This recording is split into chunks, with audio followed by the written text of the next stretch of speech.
Hello guys अस्सलाम वालेकुम welcome to my channel কেমন আছেন আমরা বলছি গাইস দেখেন আমি গিয়া দিব এইটা দেখেন এই গিয়া দেখুন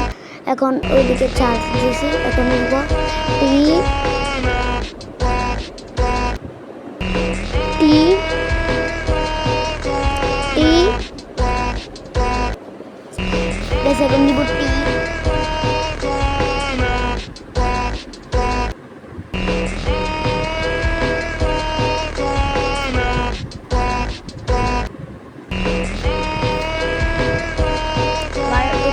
আবার দিব টি আর ডবল ও এল আর দিয়ে দিই এখন আর হয়ে গেছে গাইস এল হবে এখন এল এল দিছি এখন চার্জ দিছি এখন এটা ঢুকবেন এটা টার্গেটটা আরেকটা টার্গেটটা এইটাতে ঢুকবেন ঢুকে দেখেন কতগুলো এমএজি আমরা এগুলো দিতে পারেন গাইস আমরা এগুলো দিতে পারেন গাইস আমিও অনেকবার ট্রাই করছি দিতে পারছি।